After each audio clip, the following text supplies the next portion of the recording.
Uganda Catholic Television for this series of UNCCLA Speaks and Listens. It is episode 105. My name is Sarah Bidiomesho, and I'm glad to be joining you again. I hope you can lend me your ears and your eyes for the next 1 hour. I am not here alone this evening. I have a guest in studio. His name is Joseph Mukasa, but in a bit, I'll allow him to introduce himself better. We are live on UCTV, we are live on YouTube, and we are also live on Zoom. So you may join us on one of those platforms. Joseph, you're most welcome. And today we are speaking about a very interesting topic. But before we dive into that, I will request that you introduce yourself to the viewers. A very good evening to you, the viewers of UNCCLA Listen and Speak show. I'm glad to be here this evening. I'm glad to be here with you, Sarah, on this show. Greetings from MUBS, the chaplaincy at MUBS, the fraternity at MUBS are all well and send their greetings to you here. Thank you. Tonight, we are talking about a topic that is very close to all our hearts, be it a Christian, be it an non-Christian. This is personal, but we are looking at how we can transform it into our Catholicism and our faith. The topic this evening is transforming your plan into tangible results. When the year was beginning, I remember telling my friends, I will not be making any resolutions this year. I will not be making any plans. I will let God ride it the way he wants. Wherever he takes me, I will go. And there is probably some more people who are like me, who are saying, I'm not planning, because we always told that, God has the plan, God makes the plan. The will of God is what we do. But is it advisable for everyone, for a Catholic, to have a plan? And what is a plan anyway? Thank you, Sarah. It's quite interesting that you make a resolution to say, let God take his way. But surely, when you talk about a plan, it's simply the intention and decisions you take. So it might not be the written plan, as you know, but the intention, the decisions we make, those are the initial plans. So regardless of the written one, the well thought out one, already your intentions, your decisions you make already hinge onto your plans you're making at the end of the day. What does a plan for a Catholic faithful look like? What should be in that plan? Well, of course, one thing as Catholics, we appreciate that under the church has really done the pre-planning for us. And many times we are there to follow as per the plan. We know that the church has a liturgical year it follows. And within it, it has those different schedules of activities, one after another, and the year will come to an end. And of course, yes, we follow that. But again, as a person, as an individual Catholic, you ought to have your own individual plan that fits within that grand plan of the church. So we can't say we have no plan. The church has a plan already set. But within that plan, we have to fit. Okay. And as we fit, it calls on to also making our personal plans within. Okay, so the church's plan cannot fit into our plans, but we must fit in the church's plans. Who makes this church plan? Who designs it? Is it universal? Is it every individual parish making its own plans? And how do I fit in anyway? Well, church as an institution which is made up of a number of people, not one or two, of course, requiring to be organized. So it comes up with that. I'll call it guidance, but which translates into a plan, which, of course, it is faith-based. Looking at your faith, your practices you ought to go through, and at different times, and at different schedules and all that. Of course, this is to guide us. But at the end of the day, there is no a day-to-day policeman coming on your door to knock and say, please, have you done this? So it goes back to personal discipline, which starts with having a personal plan that is guided by the church plan. Yes, to give you a focus, a point of focus. Are there some specifics of, okay, I wake up today, I say, now I'm making my plan for this year. Yes, I'm going to follow what the church has put across. I know that Ash Wednesday is on 18th. I know that Easter is on this day. On the other day, we have Divine Mercy Sunday. We have Christmas. What should be in my plan apart from what is in the church's plan? And can I include personal things that are not really like religious in this plan that I'm making? Yeah. I think here we may differentiate between the faith, the plan for your faith, and the plan for your other activities. Though at the end of the day, they have to merge somewhere, somehow. So, but at the end of the day, the church will give you the plan, but it will not be at your door to chase you around, which means that you also have to have a personal plan that fits you into the church plan to support you in your personal faith. So at the end of the day, you ought to have your personal plan on your faith so that the church supports you with its own plan. Okay. Yes. But what exactly should be in that plan? If I woke up today and decided to write, Yes. what should I write down as a Catholic? What are some of the examples that you'd give that, or someone who hadn't even thought about writing a plan can begin with, like a beginner's guide? What should be in my plan, apart from those that the church has given? Well, it starts with a grand intention. Yeah, 2025 has ended. We're in 2026. One will take a personal reflection to say, okay, how has it been with my faith in the last year? And of course, knowing what it has been like, of course, full of turbulences, full of wins here. Sometimes if you take a rightful assessment of your own self, you feel, I think I'm really getting off road. And if you feel that, then you need to take a decision. I need to revive my faith. It starts with that beginning devotion to say, I need to revive my faith. And then if you opt to say, I need to revive my faith, or I need to keep my faith going through this year, what do I have to do? It doesn't stop at just making the commitment. Now it translates into the actions you ought to take on through the course of the year. And now it starts at a personal level, where we see a lot of practices that the church recommends us to do. Okay. Personal prayer, attending masses, going for retreats, making pilgrimages. All those are individual decisions you ought to make.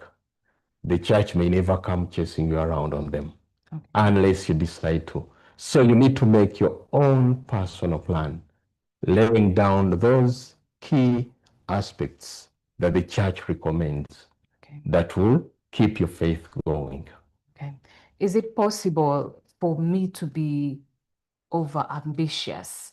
Sometimes when the year is beginning, like you said, I'll say probably last year, I did not do a lot of adoration. I didn't go to church a lot. I missed so many Sundays. So I wake up, the new year is beginning, and I say, this year I'll go for adoration every Thursday. I'll make sure that I attend every, church mass, every Sunday mass. I'll make sure that I go for a retreat every Saturday. Then I'll go for 20 pilgrimages, well knowing that I will actually not even make a quarter of what I have planned. So how do I balance to ensure that I'm not over ambitious? How do I keep it to something that I can manage, not something that I want the world to hear? Oh, I've said I'm doing this, and I very well know that I may not. Well, in planning, ambition is key at the end of the day.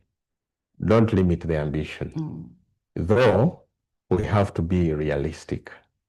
As you're ambitious to say, I'll go for a pilgrimage, maybe to Kibeho, I'll go to Rome. Of course, also be realistic to know that it calls for resources and all those other arrangements too.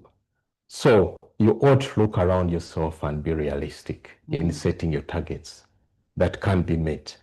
The only good thing is that there are so many things that will keep your faith that start within you at the basic minimum, going up the ladder to the highest. So we need to be realistic. As we plan, we ought to put in focus who we are. I can't start planning for the pilgrimage to Rome when I even don't know. I have even never traveled beyond a passport. to even have a passport, to even beyond Kampala. In my earnings, I've never earned $1 million. Of course, you might be tempted to start praying for a miracle that you get a donor. That's what I was like. As a first, it can be an option. Yeah. But we need to be realistic. But at the end of the day, sometimes I tell myself, if I pray for a miracle and it happens, is it still a miracle? Because a miracle is something that happens unexpectedly. So I don't know. it means you are expecting it to happen. So it might not be a miracle sometimes. But well, anyway. Start praying, at least have 3 million on the account, then you can pray for the rest. Exactly. So we need to be realistic of our plans as we are planning. And when we're doing this plan, there are things we look around on. Look around yourself. Who are the people around you in your faith? Sometimes we make the plans and keep them to ourselves, but we don't consider that the people around are also part of your what? Of your plan. Many of us are family people. You have a family, you have a wife, you have children, and all that. And all those people matter in your journey of faith at the end of the day. So you can't make an individual plan of your faith not considering those aspects. We have workplaces where we have obligations to fulfill. So you say, I'll go for this pilgrimage, I'll go for the Lenten period, I'm totally going to go for, what is it called? I can go for a devotional retreat off to say, I need my 40 days. Oh. But at the workplace, will it be feasible? Or it is you want to come back when you're fired? So we need to be realistic. Look at the environment around you, the people in your life who must journey with you at the end of the day. But again, as we make these personal plans, we ought to be intentional and prioritize, because practicing our faith sometimes it becomes optional. Oh, yeah. Given the situation. I've planned to go for an evening mass at the workplace. My boss extends the stay. Maybe we have an assignment to accomplish. But at the end of the day, if you're intentional about it, more probably you'll find out, say, no. Give the boss an option to say, I'll get your assignment done this way, but let me go for this mass. I plan to. So there is need to prioritize. Always, there are many overriding needs that get us on the way. Okay, you spoke about, you talked about people in our lives and how we can, how we need to prioritize them. And this brings me to a question about children. Most times when we plan, even when we want to prioritize the people in our lives, some of us will only prioritize the grown-ups. So say you have a wife, you only prioritize your plans with your wife. We have, Fumbo Day, then we shall go together as a couple. We shall move for this pilgrimage together as a couple. But you also have children. Where do we fit where do we fit our children into these plans? But also, is it possible that the children can make their own plans? How do we guide them to make the plans and ensure that they live up to these plans to, getting to that tangible part for them? As I've talked about, considering the people around us, there are people who support us, or there are people we support in this whole journey of faith. So for the children, there are many aspects we have to engage them on. First of all, we have a duty on helping them learn their faith and practice their faith. Many times children are looking out for what do you guide them on, or what do they see you do and they also do. So many times, yes, they may have views which we ought to listen to and vet, but we have to be intentional on them to guide them on their plans, listen to them, but guide them. The good thing with the church practice and the church guidance is that it has routine activities, prayers, going for mass. When it comes to participation in those prayers, participation in mass, there are many avenues for where the children can get involved. Planning for them to get on their sacraments, from baptism to the Holy Eucharist to confirmation, going through all that journey. Sometimes they may not be able to plan it themselves, but we have to be around them, watch keenly of them, and guide them on those aspects. That is why we have to keep those other stakeholders of our faith in perspective. Okay. Or else we are bound to forget and wake up a kid is 15 years and has never been confirmed or been received confirmed First Holy Communion. or received First Holy Communion.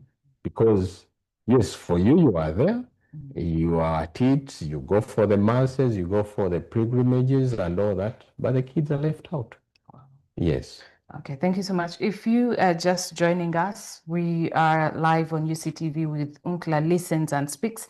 This is episode 106 of the show, and we are live on UCTV, we are live on Zoom and on YouTube on the UNCCLA channel. We are today talking about our plans. How do we put our plans into action as Christians? So we are discussing transforming your plan into a tangible result. You as a Catholic, what plans do you have? How are you working on them? And shall we see action by the end of the year? Or at the end of the year, you'll be disappointed and say, maybe I shouldn't make plans for 2027 and let it just ride. Yes, we know that God makes plans for us. He has the plans, but we also ought to write our own plans and present them to Him and let His will be done. Yeah. My name is Sarah, and tonight I'm sitting down with Joseph Mukasa from the Makerere University Business School, Chaplaincy, and he is explaining to us how we can transform our plans into tangible results. We were speaking about children. Now, I want to take it a bit, edge a bit higher to the youth. You work with the university. And in this university, I believe you work with youth. And we know that youth are the largest number of our population now in Uganda, and they are the future of the church tomorrow. Yeah. But sometimes most youth don't really have a plan, especially those who are still in school. I wake up, my father pays school fees, I go to class. My father is paying for the hostel. Literally, I just have to wake up and go to class, and that's it. But then we have communities, like you come from the MUBS chaplaincy. That's a community. I come from a small Christian community, Akabondo. And like you explained, the church makes these plans, but also as communities, we ought to have our plans. How do we work on these plans to ensure that we include the youth and they are not left out? Because we've seen they are running away from the Catholic Church. What are some of the plans that communities can make to ensure that they keep the youth, in play? And before we run off to a parish, the parish is now broader and bigger. How do we start small to ensure that every Sunday when we go to church, parents are actually going with their youth, with their, youthful children, they are not left back. When we make our plan as a Kabondo and we say we are going to say the rosary, what else can we do? Maybe the youth find it boring. How do we spice it up to ensure that they also feel invited? How do we plan for the youth? How do we also help them to plan for themselves? Thank you, Sarah, for that question. Well, as she has indicated, I'm at the business school, Makerere University Business School. Biggest number of it, actually the majority, are youth. And it is a reality out there. But thank God that the setting of these institutions has made provision for the full-time presence of the faith-based institutions. And we are glad for us at MUBS we have the St. Charles Wanga Catholic Community Chaplaincy. Is a 24-hour community present at campus. We have an established church building, fully functional, with the chaplains in there. And I'll tell you that the bias of the activities planned there, it's all youth activities. Now, the semester has begun, quite a number of activities. Today is 12th, tomorrow is 13th. Saturday is 14th. We all know 14th as a day, Valentine's Day. Valentine's Day, yeah. I'm glad at our chaplaincy, there is an occasion that has been planned for Valentine's Day. But of course, the question might be, in what perspective of Valentine's Day has it been set? Should we go for anything? The world talks about Valentine's, go to there. But then, one thing that beats my mind that the world talks about some of the things, but when you dig back, they originate from the Catholic Church. Yeah. But then at the Catholic Church, how have we utilized them? But keeping in focus, not going with the world, because the celebration of Valentine's in a discotheque might not necessarily be that as per the church.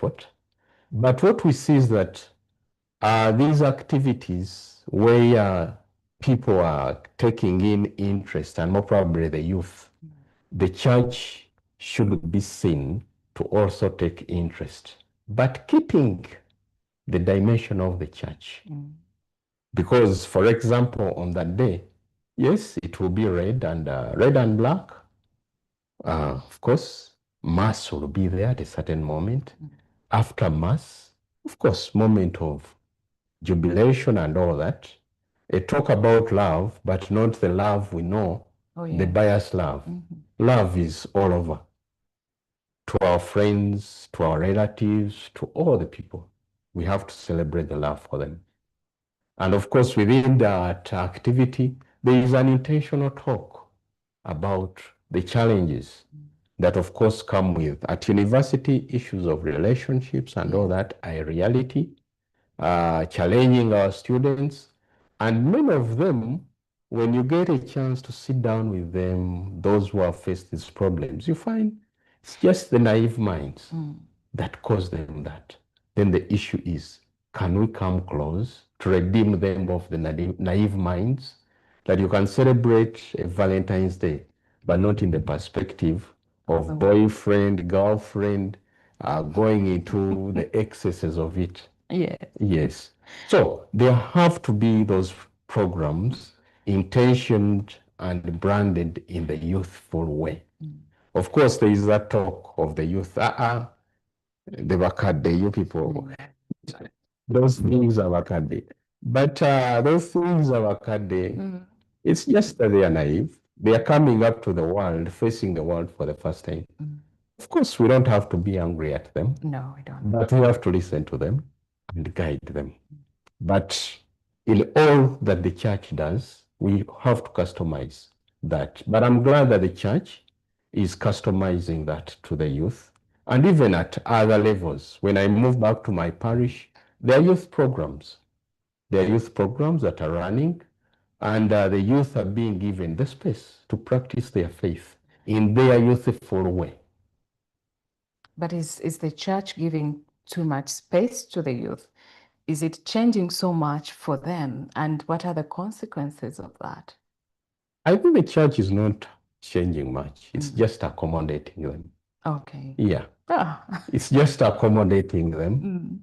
I've seen sometimes on the social media, you see some of these videos. I've seen some Catholic priests who have taken on that side of speaking some of that slang. Yes. And you see, It's interesting. it's interesting. Yeah. And we have found that the youth find close association with some of those people Yes. who tend to behave like them. The only concern is that, of course, we do not get totally drilled off to behave like the youth. When they come, we tell them the truth of what it should be. Yeah, but we keep our hands open as the church to welcome them, understand them in their way, but guide them. Yeah, and also have boundaries of this is where it's exactly. Yes. Okay, thank you. Now, you spoke earlier about workplaces that I may be at work. I, for example, like to go for lunch hour mass, but sometimes work comes in, you have a meeting, you cannot go. It comes today, tomorrow, a week goes, Apart from that, from me saying, oh, I'm Catholic, I have to go for Mass, what are other ways that I can plan to live my faith at work? How else can I live my faith at work without necessarily having to say, oh, I just have to go for Mass? What are some of the plans that I can make that even at work, I still live my faith without going outside necessarily? Well, thanks for that question. At our workplace, of course, at MUBS, we have the chapel. It gives us a fully fledged service of the masses, early morning masses, lunch hour masses, and all these activities, adoration, name it. I can say you can't fail to find a fit at any moment. But however, the challenging question is this: as Catholic, you go to church, say the masses, go for the adoration, then move back to your work desk. Now, at your work desk, are you that Catholic that they see going for Mass? Or are you that Catholic who amazes people and they are like, no, why is this person ever rushing out for the Mass? By what you do, you are the person engaged in the rumor mongering, you are the person into the backbiting, you are the person undermining others. At the end of the day, it becomes questionable to those who see you. And even many lose the trust to say, does it add any value going to church? So, as a Catholic at my workplace, I'm challenged. First of all, do I keep that integrity that is expected of me? Will they look out for you at any moment when an opportunity comes? We need really a truthful person who really the crowd. Do they land on you to say, because that man is Catholic, let's speak on that person? I think we are challenged to live the Catholic faith beyond the church and go to our workplace. And our workplaces demand for the integrity, demand for the good conduct. I've seen no workplace that demands for the wrong conduct. God forbid for the wrong things that happen. Of course, it demands for the right conduct. So as Catholic, beyond the church or at your work desk, are you exhibiting that right conduct? Or do they look at you and say, oh, we hate Catholics, they do this, they do that, just because of what you have? Because of what you do. Character. Yeah, I think it comes in, of course. Human nature comes in. No one is, I normally say saints are in heaven and on earth. I think our church, I don't know, in the church, sinners, no one alive can be declared a saint. Yeah. So we are bound and we are challenged by the environment. But how do we respond to it is the concern. Okay. Yes. So now I have made my plan for 2026. And it's done, it's written, probably on my laptop, probably on a piece of paper. What role does prayer play in my plan? Do I just write and leave it there? Do I pray over it? If it doesn't happen, do I stop praying? If I say I am supposed to do this by June, this is my plan, and by June it doesn't happen, do I stop praying for that plan that I've made? What role does prayer play in all this planning bit? Now, Sarah, allow me use this analogy of a plan. I plant. I believe many of us have experienced farming environment. Yes. How plants grow. A plant, a seed is sown in the ground.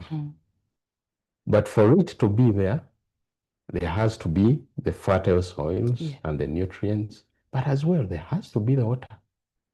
We've seen many times when we plant and the drought comes because of. Now, the watering is a constant thing, either by the natural rains or artificially. The moment the waters are not there, don't expect this plant to thrive. Now, liken the water to prayer. Yes. So as you make your plans to achieve them, prayer has to be a constant thing. It fails at any moment, more probably you get derailed at the end of the day. Not until when you harvest should you cease the prayer. But again, when you harvest, prayer is not only about begging. It also has a component of thanksgiving and all that. So prayer becomes constant, and probably it keeps our focus on God. I normally tell those who care to listen that human being, for those who tell us, we have the body, the physical, and the soul. The food we eat every day, we want to eat, nourishes the body that you keep alive. The question is, what nourishes your soul? Is it going to the bar every day? Well, if that is what you do, results will show at one moment. I'm not blaming those who go to the bar and all that. Is it feeding your soul with aromas, bad talk and all that? The actions will show. And that's where prayer has to come in. And on a daily basis, as you eat the food, I won't fail to eat tomorrow because I ate today. I'll have to eat again. So the soul also yearns to eat every day. And what does it eat? Prayer. You said something interesting about a bar. So now, even as a Christian, I am still human. Like we said. So I'll still have to go meet friends for a couple of drinks once in a while. I would like to know, how do I balance these plans of meeting friends and the plans of meeting Jesus, so that I don't lean so much on one side and forget this side and find that I'm always in church, but I don't have a single friend outside the church? Well, how do I balance that? Allow me to first render my apology to the bad goer. It wasn't in bad faith of it. It wasn't in the bad faith of it. But I normally say too much of anything is bad.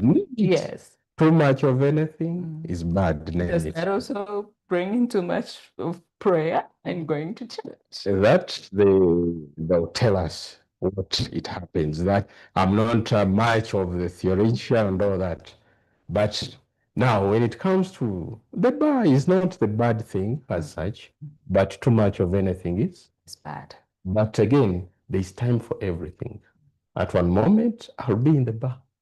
But another, I'll be in church. At another, I'll be running for prayer. Say, no, it's time for prayer.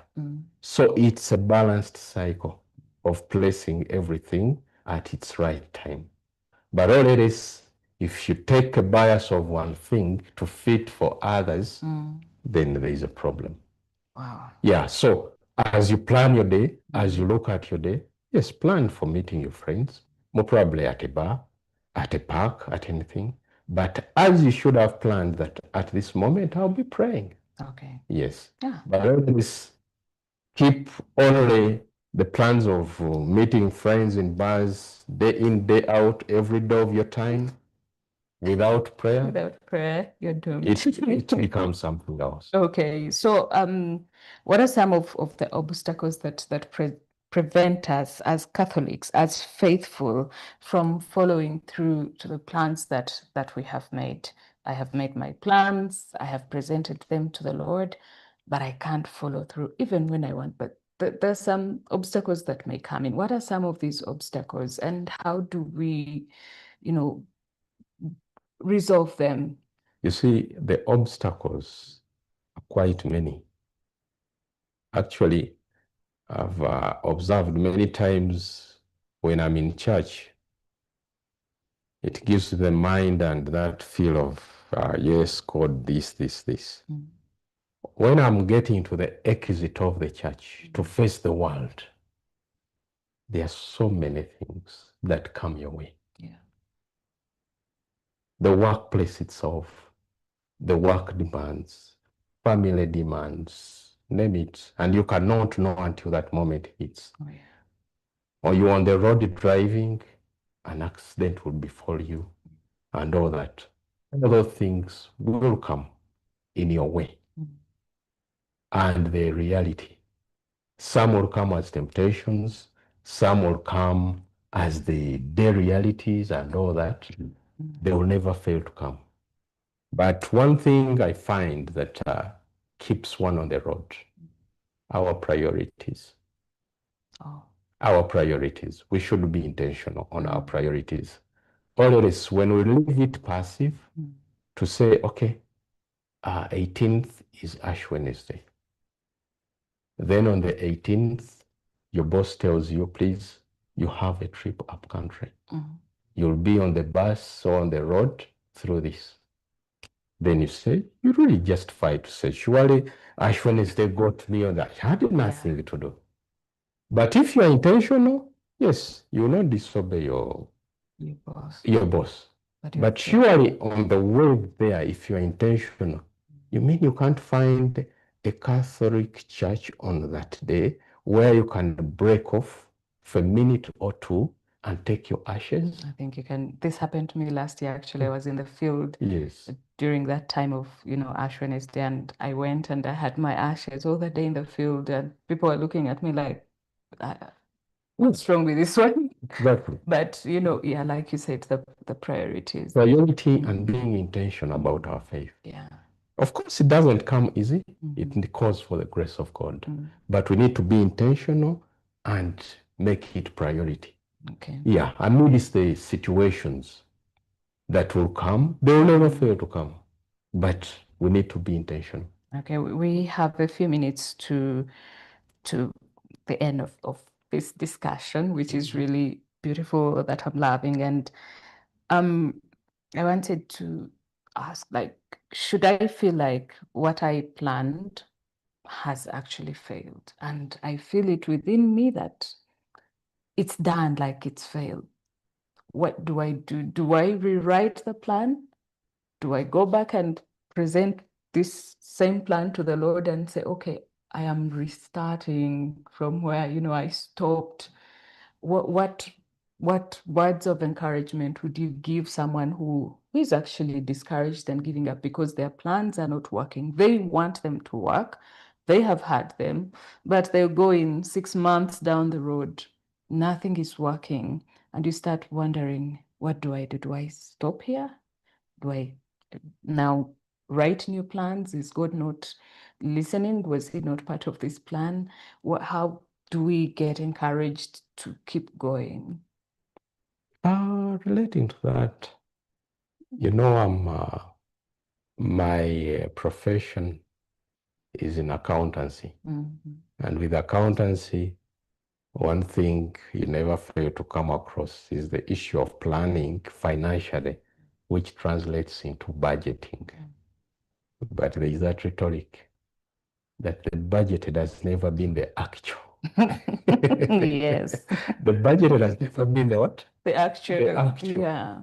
You can either go above or be below. Yeah. So it is a reality that you may not meet your plans. The issue is, can you reflect back on what has caused you not to meet your plans? rethink through, and then fall back to say, okay, can I restart again? Or do I need a new plan? So it is falling out of grace. Oh. Sometimes it might be falling out of grace. That maybe you've engaged in anything that has totally derailed you. The church is so rich with these sacraments. The sacrament of penance and reconciliation. And the church is calling you, come and reconcile with your God and move on. Let's not hide away that I've failed and all that. If I've failed to achieve anything, yes, let's look back, reflect, and replan and get on board again. Okay. Yes. But getting discouraged about it is not a solution. What if we are a community? I've seen communities that totally like stop. They say we've tried, things have failed, and we are stopping. But you find that there is actually like one person that this community had helped. And when they let go, this person, falls off. Now, away from an individual saying, I am going to start, newly from afresh, what can a community do, especially where you have some people saying, let's stop, and like only two saying, let's continue. Do these two continue? Do they also say, let's go with the majority? How do we do it as a community when something is not working, a plan is not working out? When a plan is not working out, it's fine that it's not working out. But let's look out for why is it not working out? And then also let's reflect about our ability and means. Sometimes plans fail because we shoot them too high. Oh, yeah. I think you talked about ambition in the beginning. Sometimes they fail because of ambition. Can we calm down a bit and fit within our means? Faith has no limits of practice. Even at the lowest level, it can be practiced. That is why the church has no limits on where to go, that it's only in Kampala and all. Even in the deepest villages, it is surviving. The masses are said. Even where there are no magnificent cathedrals, masses are being said. And if truly they equate to those in the magnificent cathedrals. So let's not lose hope. Let's look around ourselves and see within our means, what can we do? Yeah. When we fail, let's keep moving within our means. Okay. Yeah, because the church accommodates us at every level. Okay, so as we conclude, I'm going to ask you to give us your final words, anything that we maybe did not tackle. We still have a few minutes to have those, and then you can say farewell to our viewers. On the issue of planning within our line of faith, I know it is a personal initiative. The church has done its part. It has its schedule of activities for us to enjoy and fit in. And if we take it at the basic of engaging in what the church has offered, it's already good enough following that routine. Going an extra mile on you as a person, it's even better. Taking personal initiative. There are things the church will never take on you unless you take them on. Of course, it is easy to plan. It is hard to implement. Yes. But what we need to do, let's take the little bites and go. Don't fear to plan. Don't fear to plan, but take the small bites. Your plan starts at a very initial point of even taking a routine prayer, keeping a routine prayer. You're already on your plan. Okay. Thank you so much, our viewers. Thank you so much for joining us, those who have been watching us on UCTV and those who joined us on Zoom and on YouTube. We can't thank you enough for being a part of this discussion. My name is Sandra Viliomisho, and today I was hosting Mr. Joseph Mukasa. He's from MUBS Chaplaincy, and we were talking about transforming our plans and making sure that we have tangible results at the end of the year. 2026 has already started. We are in February. Have you made a plan? Did you make a plan before the year started? Have you presented this plan to the Lord? Are you praying for your plan to be tangible? Have you shot too high? Is there a possibility that if you come a bit low, you may realize all the plans that you have made. So please, those who were just tuning in right now, we are coming to the end of the show, but the episode will be on YouTube and you can always watch it anytime. Thank you so much, and a very good evening from myself and Mr. Mukasa.